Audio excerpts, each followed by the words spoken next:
नमस्कार साथियों, कैसे हो आप सभी। स्वागत है आपका अपने YouTube चैनल मेटा स्टडी पर। और आज हम फिर से लेकर आए हैं आपके लिए एक नई क्विज। आज से हम शुरू करने जा रहे हैं करंट अफेयर्स, जिसमें हरियाणा और नेशनल दोनों ही प्रकार के करंट अफेयर आपको मिलेंगे। आज हमने 10 क्वेश्चन की क्विज बनाई है। कोशिश रहेगी कि आगे ज़्यादा से ज़्यादा क्वेश्चंस को डेली ऐड किया जाए।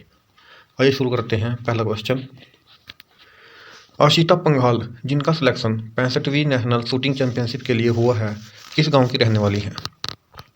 ऑप्शन है भगवानपुर कुरुक्षेत्र, मायना रोहतक, सुल्तानपुर जींद, राजली हिसार।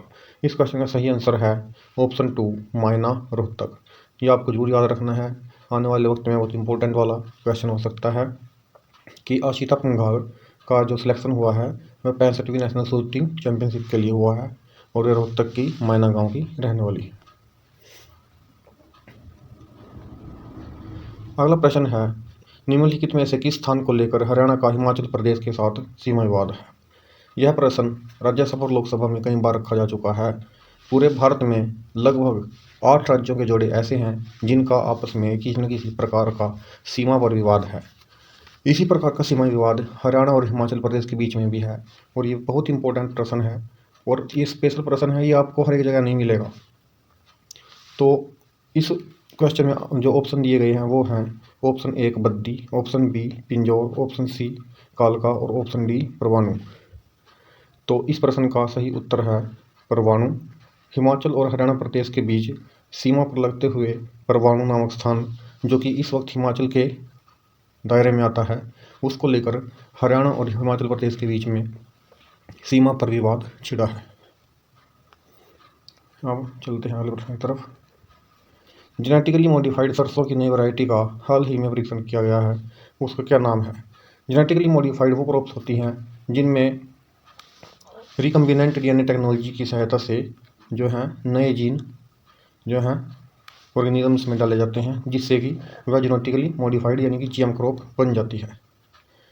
भारत में इस वक्त जो है कॉटन क्रॉप जो है वह जीएम क्रॉप है।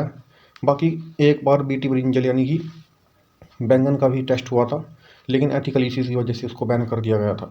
अब जो है सरसों पर एक नई वैरायटी लाई गई है, जीएम वैरायटी जेनेटिकली मॉडिफाइड। उसका क्या नाम रखा गया है। ऑप्शन है option 1 Varuna, option B HL 1459, option C DMH 11, option D Kaveri. तो इस प्रश्न का सही आंसर है DMH 11, DMH 11।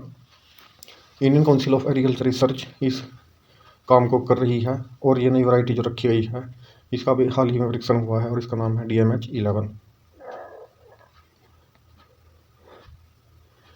चौथा प्रश्न है, किस देश ने हाल ही में ईगल एक्ट पास किया है। ईगल एक्ट जो है इसका संबंध है ग्रीन कार्ड से, और ग्रीन कार्ड आपको पता है यूनाइटेड स्टेट ऑफ अमेरिका की सिटीजनशिप का कार्ड होता है।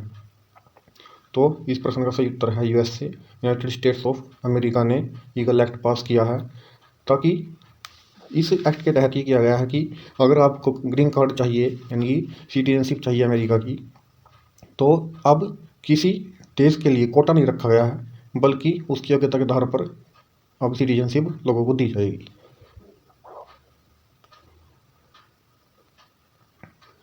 पांचवा प्रश्न है, पेरू देश की हाल ही में चुनी गई पहली महिला राष्ट्रपति का नाम क्या है। पेरू देश ने अभी अभी अपनी नई राष्ट्रपति चुनी है, उनका नाम है ऑप्शन 1 सही आंसर है डीना बुलाटे।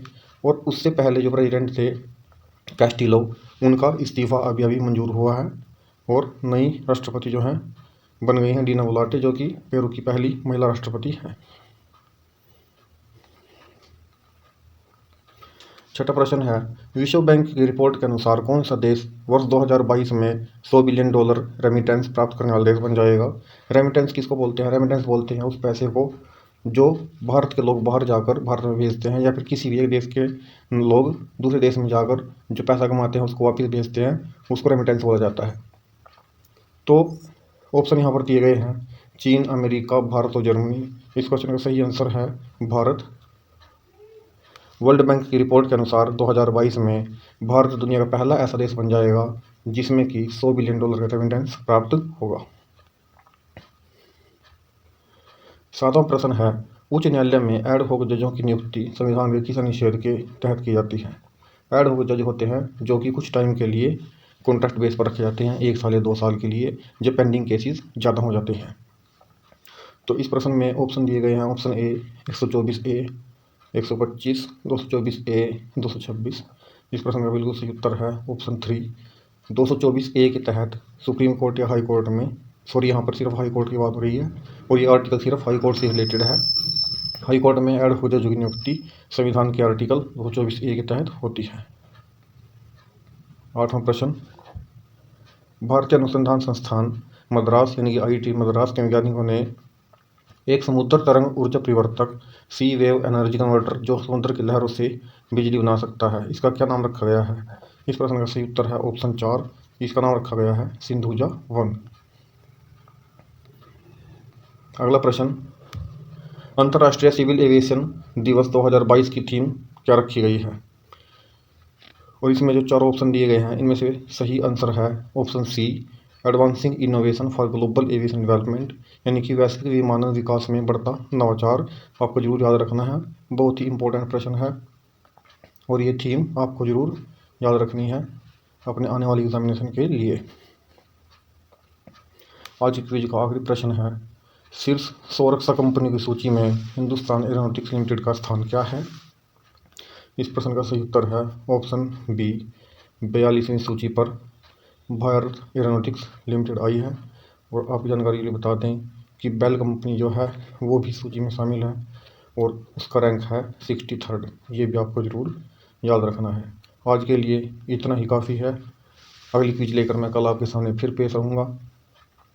तब तक के लिए हमारे चैनल को सब्सक्राइब करें और हमें फॉलो करें। धन्यवाद।